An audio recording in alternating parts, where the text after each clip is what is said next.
음향 장비 기술자로 일하는 마크 스파크스라는 미국 사람이 테네시주 내슈빌의 한 벼룩시장에서 마음에 드는 액자를 하나 $2, 우리 돈으로 한 2,500원 주고 샀습니다. 그래서 집에 와서 액자에 있는 그림을 빼려고 풀어보다가 그 뒤에 무슨 종이가 하나 붙어 접혀져 있어가지고, 그래서 그 종이를 펼쳐보니까 그게 미국 독립선언서였어요. 그래서 이게 진짜인가 싶어서 전문가에게 감정을 의뢰했더니만 이것은 1920년에 200부밖에 발행되지 않은 독립선언서 진본임이 밝혀지게 된 것이지요. 단돈 $2로 사게 되는데 나중에 그 가치는 계산해 보니까 한 $25만 넘는, 한 3억이 넘는 그런 귀한 것임이 드러나게 된 것입니다. 그러니까 그 액자를 판 사람은 그 액자 안에 얼마나 귀한 보물이 있는데도 그거를 알지 못하고 팔았으니 후에 얼마나 억울한 일이겠습니까? 오늘 얘기는 단지 아무리 소중한 보물을 가지고 있다고 할지라도 그 가치를 모르면 아무런 소용이 없다. 그 얘기를 우리에게 하고 있는 것입니다. 여러분 가운데 아무리 소중한 보물을 가지고 있지만 그 소중한 보물의 가치를 몰라서 소홀히 하는 것 가운데 가장 대표적인 것이 있다면 아마 그것은 가정이라고 할 수가 있을 것입니다. 많은 사람들은 가정에 살면서도 가정이 얼마나 귀한 것을 잘 몰라요. 마치 교회 다니면서도 교회가 얼마나 귀한지를 모르는 것 같이 가정의 소중함을 아는 사람들이 많지 않습니다.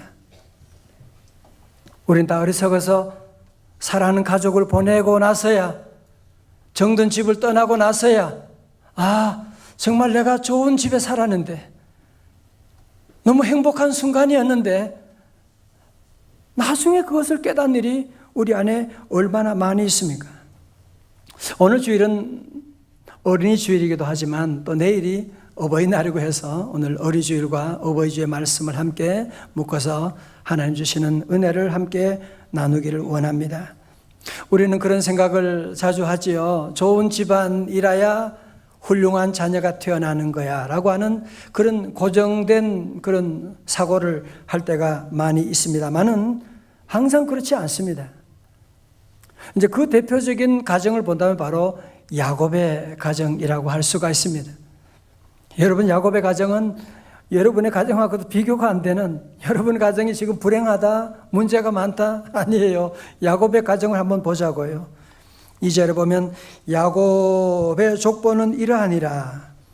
요셉이 17세의 소년으로서 그의 형들과 함께 양을 칠 때에 그의 아버지의 아내들, 집에 아내들이 없는 분 감사하시기 바랍니다. 이 집에는 아내들이에요. 빌하와 실바의 아들들과 더불어 함께 있었더니 그가 그들의 잘못을 아버지에게 말하더라. 자, 보세요. 그러니까 야곱은 아내가 무려 4명이에요. 가끔 불화하는 분이 있더라고요. 이런 거 불화하면 안 되는 거예요. 그 레아와 둘째 아내 라헬, 그리고 저들의 그 여종인 빌하와 실바도 아내로 삼게 되어 자녀를 낳게 되고, 요셉은 두 번째 아내인 라헬의 첫 번째 아들입니다. 그런데 이 라헬은 요셉의 어머니는 둘째 동생 베냐민을 낳다가 일찍 돌아가시게 됐어요. 그래서 그때가 바로 이제 요셉이 16살 때 동생이 태어난 것으로 그렇게 보거든요. 자, 그러니까 요셉은 내 어머니에서 태어난 11명의 형제들 사이에서, 이복 형제들 사이에서 수많은 갈등 가운데서, 정말 역기능적인 디스펑셔널 패밀리 가운데서 요셉은 어린 시절 17살까지 자라났던 것입니다.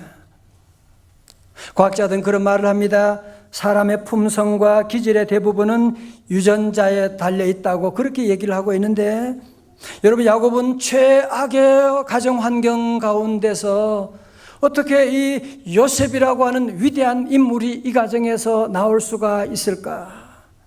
오늘 여러분이 그 비밀을 여러분이 함께 깨달을 수 있기를 주님의 이름으로 축원합니다. 첫 번째로 아버지 야곱과 어머니 라헬이 요셉에게 심어준 행복 유전자가 있는데요. 그게 무엇이냐 하면 관로에 있습니다. 사랑이었습니다. 사랑이다. 오늘 3절과 4절 본문을 보십시오. 저는 여기서 눈여겨서 보게 되는 제 시선을 끈 단어는 사랑이라고 하는 단어인데요. 요셉은 노년에 얻은 아들이므로 이스라엘이 야곱을 말하는 거죠. 여러 아들보다 그를 깊이 어떻게 했어요? 사랑하여 위하여 채색옷을 지었더니, 4절에 그 형들이 아비가 형제들보다 그를 사랑함을 보고 그를 미워하여 그에게 언사가 불평하였더라. 자, 보세요. 요셉은 아버지의 특별한 사랑을 받게 된 것은 아버지 야곱이 그의 사랑했던 아내 라헬의 첫 번째 아들이고 늙어서 낳은 아들이기 때문에 그를 깊이 사랑한 거예요.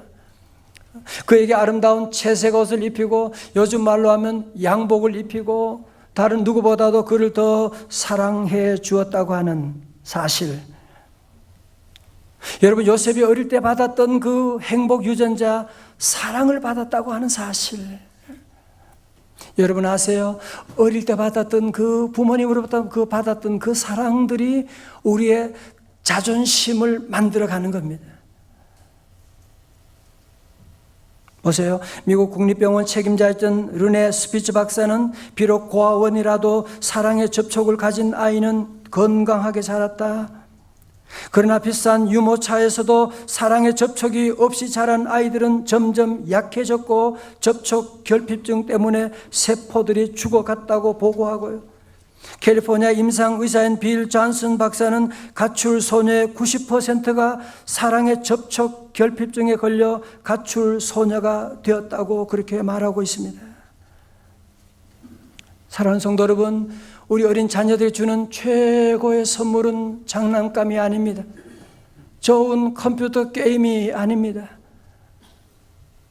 아이들을 많이 사랑해 주는 것이고, 많이 안아주고, 많이 품어주고, 많이 업어주고. 우리가 옛날에 이런 사랑으로 자랐는데 요즘은 점점 유모차에다 집어넣고 아이들을 점점 어릴 때 안아주지 않는 것이 얼마나 아이들 심령에 큰 병이 되는지 이 의사분들이 연구를 통해서 얘기하고 있습니다. 두 번째로 야곱이 요셉에게 심어준 행복 유전자는 하나님 신앙이었습니다. 그렇습니다. 요셉이 아버지 집을 떠나서 애굽에 팔려가고 형들에게 버림받고 애굽에서 노예 생활을 하게 되고 수많은 유혹을 받으면서도 어떻게 그는 형통한 자가 될 수가 있었느냐, 그 비결이 바로 창세기 39장에 나오거든요. 창세기 39장 2절의 말씀 우리 한번 다 같이 크게 읽어볼까요? 시작. 여호와께서 요셉과 함께 하심으로 그가 형통한 자가 되어 그의 주인 애굽 사람의 집에 있으니. 아멘. 여러분, 요셉의 삶은 후렴처럼 늘 따라다니는 말씀이 있어요. 여호와께서 요셉과 함께 하심으로 The Lord was with Joseph이라고. 여러분, 여기만 나오는 게 아니에요. 39장 3절에도 21절에도 23절에도 계속 나오는 것이 뭐예요? 여호와께서 요셉과 함께 하심으로.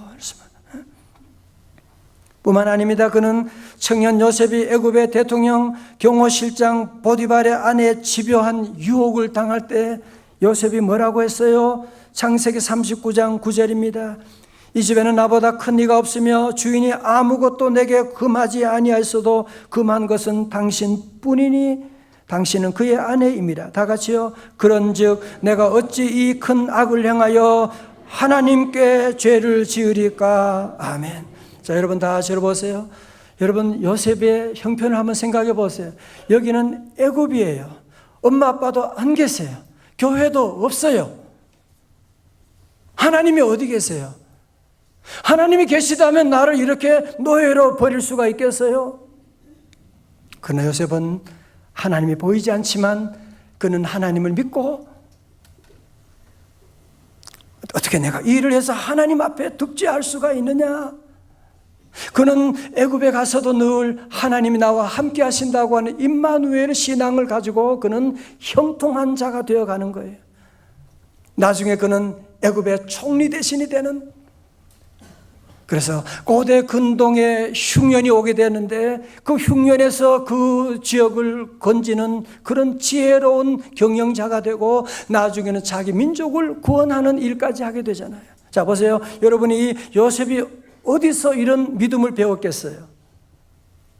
애굽에서는 당연히 아니지요. 애굽에서 누가 이 믿음을 가르치겠어요?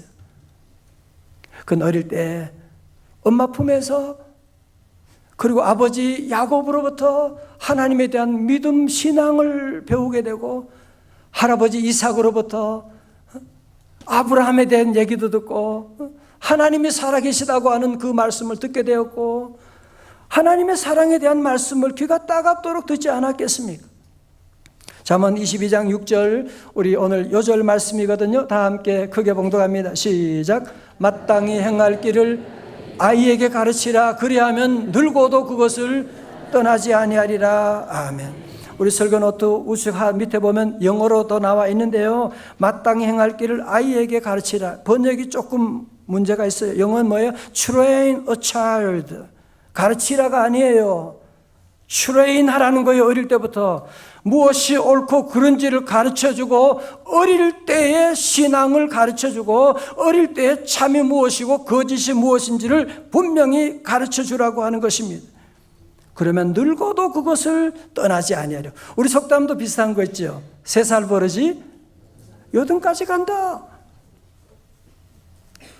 그래서 아이들이 어릴 때에 잘 가르쳐주고 훈련하는 것이 여든까지 평생을 좌우한다, 그런 말씀이거든요. 요셉은 비록 일찍이 집을 떠나고 고생을 많이 했습니다. 그래도 일찍이 부모님으로부터 받은 그 신앙, 교회 학교 가서 찬송 부르고 새싹때에 참여하고 새벽기도 가서 기도하고 그랬던 어릴 때 받았던 그 믿음이 자기 안에 유전인자가 되는 거예요. 비록 군대 가고, 비록 외국에 유학 떠나고, 비록 애굽에 간다고 할지라도 그는 하나님이 나와 함께 하심을 믿게 되는 거예요.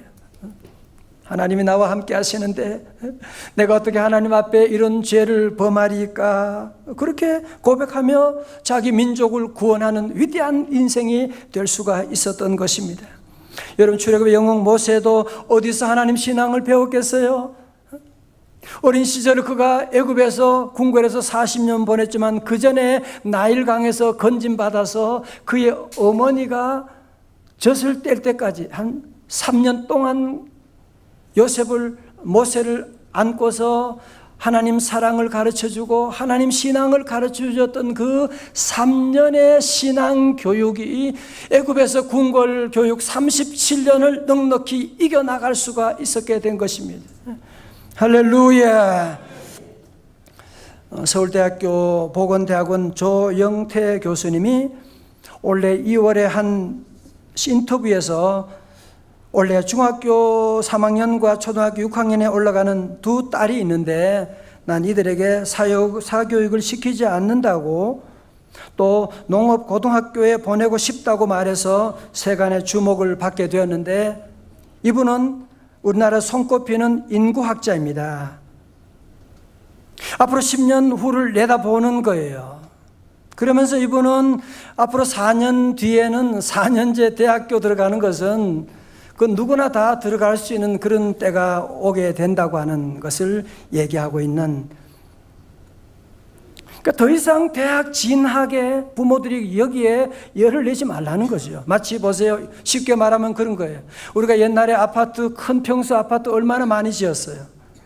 그러나 최근에 와서 가구들의 수가 1인, 2인 가구들이 늘어나면서 큰 아파트 분양이 미달되고 팔리지 않는 사고가 지금 일어나게 되는 것과 마찬가지로 앞으로 미래에도 그런 날이 오게 된다는 거예요. 그러므로 앞으로 미래 사회는 학력이 어디 대학을 졸업했느냐, 그게 중요한 것이 아니라 무엇보다 실력이 중요한 것이고, 지력보다 중요한 것이 무엇이냐면 심력이 지력보다 100배 더 중요하다고 하는 사실입니다. 아직도 많은 분들이 보면 이런 미래에 대한 감각을 갖지 못하는 분들은 그저 애들을 유치원 때부터 입시, 대학원, 대학 진학을 준비하는 입시 이데올로기에 빠져 있는 분들이 많이 계세요. 우리 교회는 아니지만 어떤 다른 교회 부모들은 애들이 중간고사 기간이 되면 애들 교회도 못 가게 해요. 학원 가야지 교회가 밥 먹여주냐 그러면서 학원 가고 애들 교회도 못 가게 하고. 여러분 보세요. 우리 자녀들 이 인격을 여러분이 존중해야 되는데 무조건 성적만으로 자녀들의 인격을 평가하고, 공부도 못하는 것이 무슨 피자 같은 거 사달라고 그래. 여러분이 그 말 한마디가 자녀들에게 평생 상처가 되는 거 아세요? 아, 그렇구나. 나는 공부도 못하는 것이 살아서 뭐 하느냐. 여러분, 그래서요, 중고등학생들의 자살하게 되는 최고 많은 이유가 뭐냐면 성적 문제라는 겁니다. 부모들이 자녀들에게 함부로 말하는 성적. 여러분, 그래서 성적 때문에 화가 날 때는요, 어떻게 하느냐. 한숨을 쉬고 그 다음에 방에 돌아가서 거울을 쳐다봐요. 여러분의 과거의 거울을 쳐다보면서 여러분이 좀 참고 기도하고, 여러분 어쩌면 그런 아이들이 나중에 더 큰 인물이 될 수가 있거든요. 절대로 아이들 성적으로 여러분이 함부로 평가하지 마십시오. 우리 아이들의 전인적인 여러분의 다원적인 그런 지식으로 아이들을 평가하고 바라보고 나가고, 하나님이 함께하면 요셉과 같은 인물이 될 줄로 믿습니다. 요셉 보세요. 요셉은 사교육 하나 받은 게 없습니다. 그 가정은 정말 이런 흙수저도 이런 흙수저가 없고, 이런 콩가루 집안도 이런 콩가루 집안이 없는데도 불구하고 그는 어린 시절에 받았던 행복의 유전인자 두 가지 뭐예요? 부모님의 사랑과 두 번째는 뭐예요? 하나님 신앙을 받았기 때문에 그는 평생 성공적인 삶을 살아갈 수가 있었던 것입니다. 원래 1월에 저희 미국의 둘째 딸이 가족들과 함께 저희 집에 와서 한 주간 이렇게 머물렀었어요. 둘째 아들 휘민이가 5살 됐는데 막 아프다고 울더라고요. 그러니까 엄마가 괜찮아 그러더라고요. 그러니까 얘가 하는 말이 막 울면서 엄마한테, 제가 옆에 있었어요. 엄마, 내가 아프다는데 엄마가 괜찮다고 하면 내 마음이 아프잖아. 아, 요즘 애들이요. 요즘 애들이 대단합니다. 아이들 무시하면 안 됩니다. 여러분, 아이들에게 신앙교육 더 이상 미루면 안 됩니다. 지금 마귀 사탄은 우리 최고의 타겟이 뭐냐? 크리스천 가정을 파괴하는 것이거든요. 그 가운데 믿는 가정의 자녀들을 넘어뜨리기 위해서 24시간 365일 저들을 따라다니고 유혹하고 있는데, 우리 사랑하는 부모님들은 자녀들을 사랑으로 양육하고, 사랑으로 기도해주고, 사랑으로 칭찬해주고, 사랑으로 말씀을 가르쳐주고, 아멘도 안 하시고 사랑으로 저들을 감싸고 도와주게 되면 저들은 가정에서는 사랑으로 자라고, 교회 가서는 하나님의 말씀으로 자라게 되면 요셉과 같은 귀한 인물 여러분의 가정에서도 일어나게 배출될 줄로 믿습니다. 여러분, 요셉의 아버지 야곱은 아들이 죽은 줄만 알았거든요. 근데 들어보니까 아들이 살아있대요. 요셉이. 아니, 살아있는 정도가 아니라 그는 애굽의 총리가 됐다고 하는 소문을 듣고 애굽에서 리무진 한 대가, 수레가 한 대가 차 와서 그 아버지를 모셔가는 거예요. 70명의 가족들과 함께 드디어 애굽으로 가게 되고, 그래서 애굽에 가서 이 야곱이 늙은 노인네가 바로 왕을 만나게 됩니다. 바로 왕을 만나는 것뿐 아니라 바로 왕에게 가서 두 손 들어 복을 빌어주고 있는 거예요. 창세기 47장 10절에 야곱이 바로에게 축복하고 그 앞에서 나오니라. 여러분, 이 야곱의 마지막 삶이 얼마나 풍요롭고 행복한 삶을 살았겠어요. 여러분, 바로 요셉의 이런 효도를 통해서 요셉의 삶은 얼마나 풍요롭고 자기 민족을 구원하는 삶을 살았겠어요. 에베소 6장 2절의 말씀이 생각나지 않습니까? 2절에 내 아버지와 어머니를 어떻게 하라? 공경하라. 발음을 잘해야 돼요. 공격이 아니에요. 공경하라. 공경에는 조건이 없어. 1절에 순종에는 조건이 있어요. 그러나 공경에는 조건이 없는 겁니다. 이것은 약속이 있는 첫 계명이니 3절 다 같이요. 시작. 이로써 내가 잘 되고 땅에서 장수하리라. 아멘. 여러분, 저를 보세요. 여러분이 지금 원하는 마음의 소원이 뭐예요? 잘 되는 거 아니에요. 건강한 거 아니에요. 여러분, 그 복이 어디 있느냐? 여러분이 힘쓰고 애쓰고 노력하고 운동하고 운다고 여러분이 이런 복을 받는 것이 아니거든요. 이 복은 어디 있느냐? 여러분의 부모님을 공경할 때에 하나님이 이 복을 주신다는 거예요. 여러분이 그래서 복받기 위해서는 여러분의 자녀들이 아니라 부모님에게 여러분이 잘해야 돼요. 부모님이 돌아가신 분은 우리 교회 어른들, 동네 어른들에게 인사하고 선물을 드리고, 부모님에게 잘하면 지나고 보면 여러분의 자녀들이, 여러분의 삶이 잘 되고 땅에서 장수하는 강건해지는 놀라운 축복이 함께할 줄로 믿습니다. 마지막으로 제가 여러 번 말씀드렸지만 닉 부이치치라고 말씀을 드렸잖아요.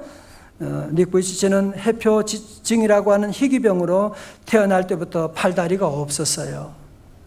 얼마나 절망적이고 희망이 없고, 그러니까 그는 어린 시절부터 우울증에 시달려 8살 때부터 3번이나 자살을 시도할 정도였습니다. 그러나 지금은 그가 전 세계 40개국 이상 다니면서 400만이 넘는 많은 사람들에게 희망을 선포하고 복음을 선포하는 선교사로 귀한 삶을 살아가고 있는, 아니 어떻게 닉 부이치가 이런 삶을 살게 됐을까요? 아니 그는 두 손도 없고 발도 없는, 그러면서 그는 결혼해가지고요 아들 둘을 두었어요. 아들 둘을 두는, 어떻게 이런 삶이 가능할까요? 오늘 여러분이 이거 마지막으로 잘 여러분이 들으셔야 됩니다. 어떻게 가능해요? 첫째는 하나님의 은혜요, 두 번째는 그 배후에 부모님이 계셨던 거예요. 그 부모님, 신실한 목회자인 아버지 보리스 부이치치와 어머니가 그 뒤에 계셨는데, 작년 말에 이분이 아버지 보리스 부이치치가 쓴 책이 나왔어요. 완전하지 않아도 충분히 완벽한이라고 하는 책을 출간했는데, 오늘 그 아버지 얘기를 잠깐 합니다. 여러분 한번 생각해 보세요. 20대 젊은 나이에 첫 아이를 가졌어요. 얼마나 흥분하고 얼마나 기뻐하고, 저도 그때 기억을 해요. 얼마나 자녀를 기다리고 그랬는데 아기가 태어나는데 보니까 양팔이 없고 다리가 없는, 얼마나 놀랐을까요, 그죠? 얼마나 울었을까요, 그죠? 얼마나 하나님을 원망했을까요, 그죠? 아니 하필이면 why me? 하나님 왜 내게 이런 애를 주는 겁니까? 그러나 저도 하나님을 믿는 자녀로서 하나님께 기도하고, 우리 하나님은 완전하신 하나님, 실수가 없인 하나님, 우리 장애를 가진 아이에게도 하나님은 완전하신 하나님의 뜻이 계심을 그는 믿고 기도하며 믿음 안에 자녀를 양육하기 시작했습니다. 그의 책에 이런 내용이 나옵니다. 우리는 하나님이 도우시면 이 아이를 얼마든지 키울 수 있다고, 이 아이가 살면서 만날 온갖 난관들 극복할 수 있도록 하나님이 도와주실 수 있다고 믿기 시작했다. 그때부터 우리의 초점은 닉을 믿음과 자신감이 충만하고 제 앞가림을 톡톡히 해내는 어른으로 키우기 위해 필요한 모든 것을 최대한 공급하는 것이었다. 그 뒤로는 뒤를 돌아본 적도, 닉을 키우기로 한 결정을 후회해 본 적도 없다. 그 아이를 향한 우리의 사랑은 날마다 더욱 깊어져만 갔다. 사랑하는 성도 여러분, 말이 그렇지요, 그죠? 우리는 건강한 아이 키우는데도 얼마나 힘든데, 이런 아이를 받았을 때 정말 저들이 얼마나 울고 새벽마다 주님 앞에 나가서 얼마나 울면서, 그러나 우리 하나님은 완전하신 하나님, 우리 하나님은 실수가 없으신 하나님, 하나님 은혜 내려 주옵소서.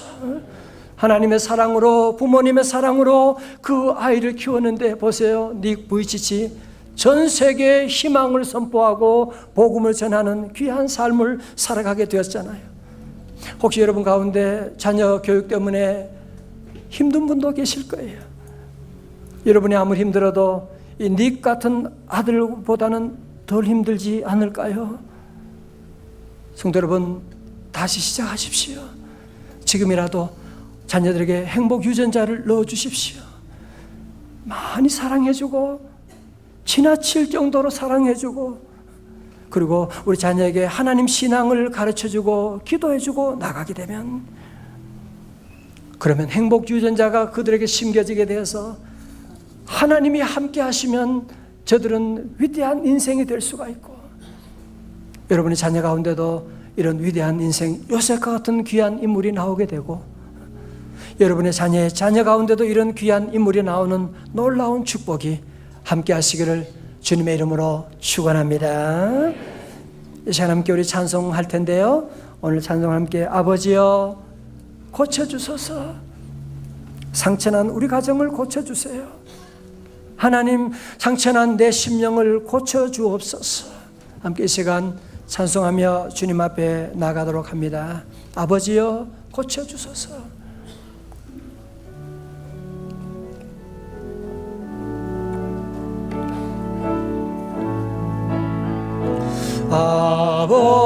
아버지여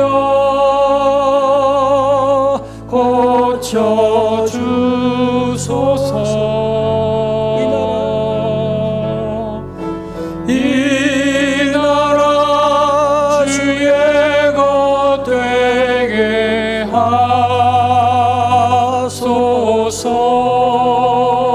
주 하나님 간절히 기도하오니